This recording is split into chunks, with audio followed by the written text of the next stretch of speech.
Blockheads, welcome to month 3 of your fabulous quilt. I hope it's been going well, and I hope you enjoyed month 2. In month 3, we're going to make the corner sections of your quilt. Okay, a couple things to remind you about. Always use our cutting instructions. Do not use the cutting instructions that are in your pattern. Just skip those and use ours. We're pre-cutting some of the strips for you, so it makes it easier for you to cut them into squares. Okay, so always use our cutting instructions, and remember, if you have your previous month's blocks done, when you come to pick up your next kit, bring them in because you get your name in the prize bucket, and remember, free long arming is always a prize at the end of each block of the month. Okay, so month 3 is constructing the corners, and the corners look like this. You will, if you want to, you will watch the Michael Miller video, and the first 8 minutes of that are about constructing this section of the block.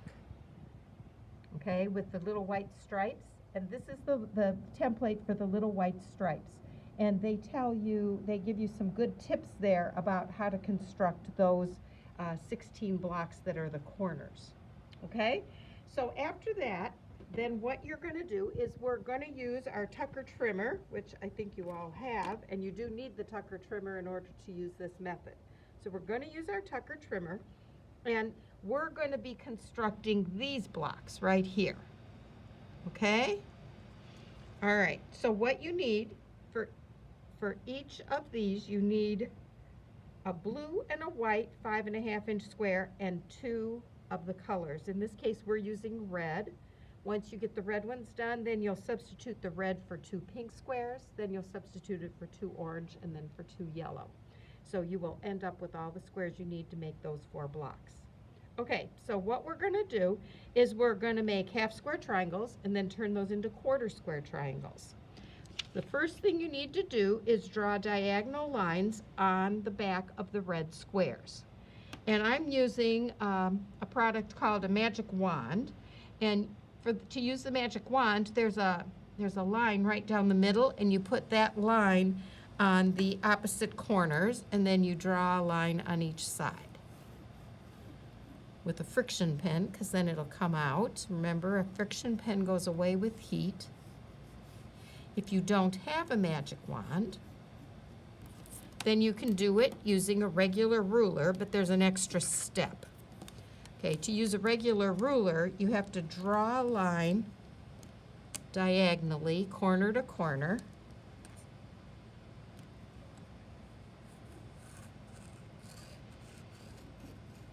And then you have to draw a line 1/4 inch on either side. So now I'm lining up my 1/4 inch mark on the line I just drew. I'm going to draw a line on each side, and then a line on this side.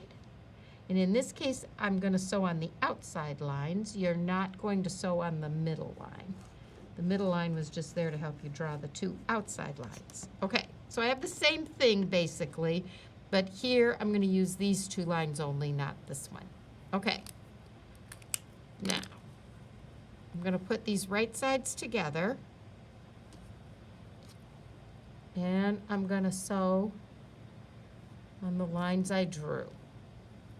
Okay, now my machine is set up for piecing, so I have a 1.8 stitch length, and I have a foot on that will allow me to sew on a line. So I don't want a 1/4 inch foot because I'm going to sew right down the middle of the fabric. So I have on what we call in class the red dot foot, but it's really a triangle. And I'm going to make sure everything is lined up, and now I'm going to sew on these 2 lines.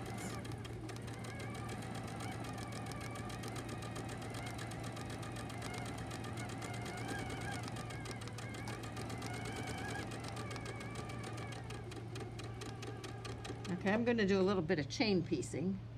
I'm going to go ahead and sew, just go right onto this one.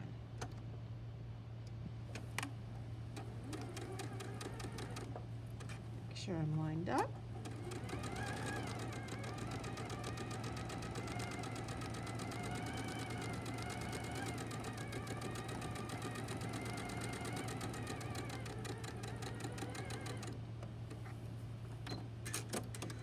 Now I have to sew down the other side.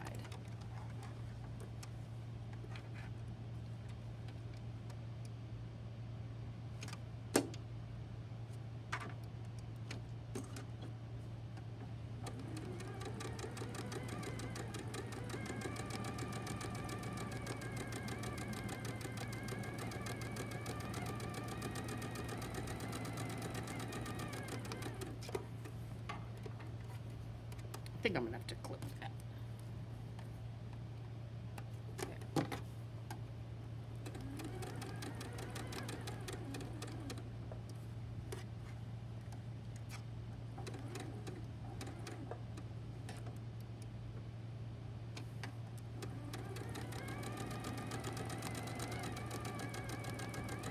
Okay, now after this, I'm gonna cut right down the center. My rotary cutter and ruler. And notice I'm not back stitching because there's not much need here.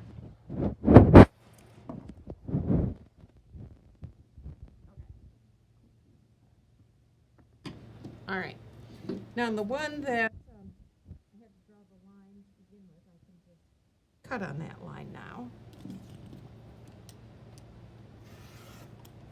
Okay, and now I have two blue and red squares. Okay, and over here, this one, I'm just going to line my ruler up point to point.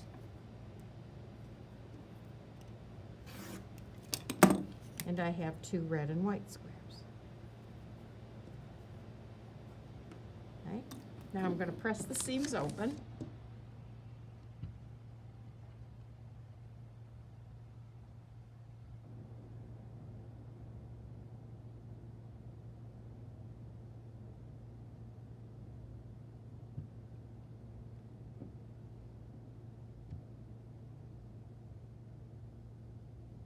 What I'm going to do is sew a red and white square to a blue and red square.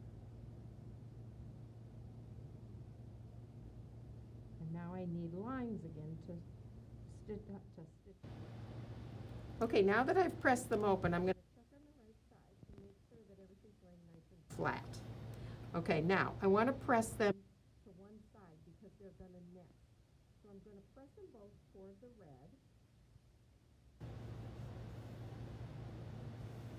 And then again, from the front, I'm going to make sure I don't have any folds, that everything's laying flat.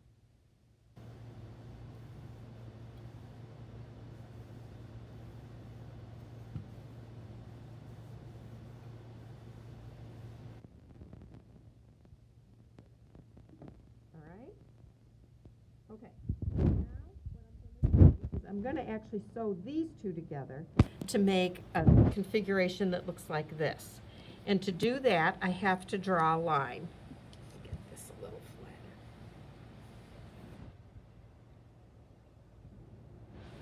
flatter. Okay, so I'm going to draw a line, and the line is going to cross over that original seam. Okay, I know it looks odd, but it's okay. Bear with me, I'll show you in a minute. It's going to happen. It's really cool when it does. Mm-hmm. It is really cool. Okay. All right. Now, I'm going to put them right sides together. And I actually want the reds to be opposite each other, because when they're opposite each other, this is what I'm going to get. If I make a mistake and I put the reds together, this is what I'm going to get. So that's kind of silly. Why would I sew that back together, red to red? Okay, so you have to have them opposite. And remember, we press the seams toward the red. So what I need to do now is line up these corners. And I'm more interested in these corners coming together than these, because I'm going to sew here. Okay, once I line up those corners, then I'm going to feel here until I can feel that these two seams locked. Because see, this seam's going this way, and that seam's going that way. So I can feel that they lock. And then I'm going to take a pin and I'm going to run it through right on the seam line, and I should come out right on the stitches on this side as well. Okay, so now I know that that has to be there, And I can line up these corners as best I can now. Okay, so now I'm gonna sew on these 2 lines. Okay? And I'm gonna sew this way because I know this'll stay down then underneath, and I can watch that I keep this one pressed this way as I sew. Okay, so on the same 2 lines, just like we did before, nice and flat. Tag my thread. Go. There it is.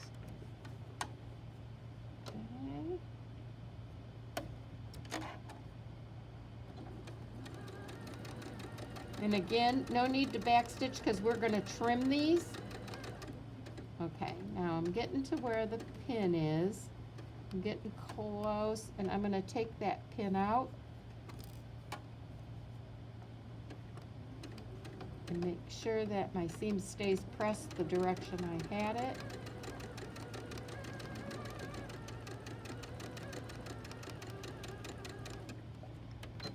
Okay, and now I'm going to go back and sew that same direction again. I'm going to start up here.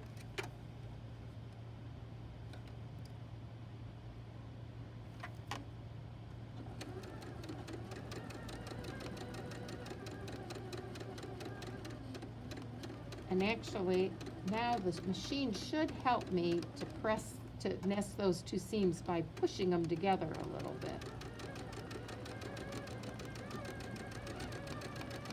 And now before we cut it, we're going to check and see that our seams all came together. So let's take a look. Okay, look at there. Seam magic. It is magic. But check on both sides, because just because one side doesn't mean the other lines up. And you may at one point have to take just one side out and re-sew it. But this is the time to do it because nothing has been cut yet. Okay, so now we know they look good. Now I'm gonna cut corner to corner.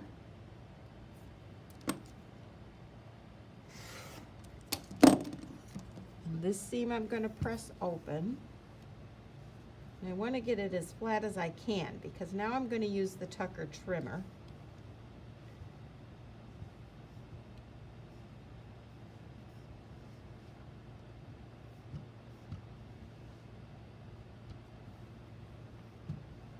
Always check from the front because you'll see little folds on the front if you have them. You don't want folds, you want everything as flat as possible. Okay, the tucker trimmer is not a non-slip ruler, so you may find it a little more difficult to use than the Quilter Select rulers that we have in our classroom or that maybe some of you have at home, or even the Creative Grids rulers that do have some non-slip qualities to them. So if you have trouble with that, then I suggest that you put Invisigrip on the back. And Invisigrip is like a film, and it goes on the back of your ruler, and it's very easy to apply, and it helps to make it non-slip. It still will not be quite as non-slip as the Quilter Select rulers, but it will be somewhat. Okay, so now. We have Invisigrip in the shop, and it will be enough to cover both your tucker trimmer and your wing clipper when you need that ruler. Yes, it will. Okay, here's what we're gonna do. Do you wanna? Come over here by you. Yeah, so that you're looking at it the same way I am. We are gonna trim this down. Right now, it's a little big. It's supposed to be 4.5 inches, but as you can see, here's 4.5 inches. So it's a little bit big. So we're going to use this to trim it down to 4.5 inches. Now, this ruler has 2 sides. It has one with like a half a circle, that's the 1/2 inch, and it has one with a whole circle. That's if you're trimming it to whole inches. We're trimming it to 1/2 inches, so we're gonna use the one with the half circle. The other thing to be aware of is make sure you can read tucker trimmer. You don't want to have your ruler upside down, especially if you put Invisigrip on the back. Okay, so now we're going to take this 4.5 inch line and we're going to put it on this seam line. And then we're going to put this line, which in class, several classes have dubbed that the equator. Okay, because it goes the whole length of the ruler and you use it no matter which side you use. the half or the whole inch side. So you're gonna put it on so that the equator is here and the 4.5 is here. Now, if your 4.5 looks, mine's just a little wonky in the middle, don't worry about the middle. Worry that you have the line right into the corner here and right into the corner there and right into the corner there. If this is a little off like that, don't worry about it. And before you cut, make sure that you're a little beyond the 4.5 here, so you know you're gonna have some to cut off when we turn it. So it's a two-step process, okay? And I find it easier to make this point up. Okay, not to put it down square like this, to make it point up. Doesn't matter which point, but I just find it much easier to use. Put your weight on the ruler, and then you're gonna trim the right side and the left side. Okay? Now, keep the ruler the same way. Just take and make this point be down here and bring this point, the one we haven't trimmed, up here. All right, now we're going to do the exact same thing, only this time we have even more lines to help us. Okay, this should be pretty much the 4.5 will go on your seam line, and you should be able to line up the 4.5 inch marks on the edge here. And what I'm looking for now is I want this to go into the corners, and I want that to go into the corner. So just keep, you'll be amazed, you just keep adjusting it a little bit, and you will get it to line up. Okay, and again, see, I was off a little on when I had it switched, and I'm off a little there again. But that won't matter, because that's in the center of the block. Okay, so there's one. I'll do it once more. Okay, point up, put the 4.5 inch line, it's marked, on your seam line and the equator on your seam line. All right, 4.5 and the equator. Trim the right edge, trim the left edge. Okay, now keep your ruler the same way. Just exchange top and bottom points.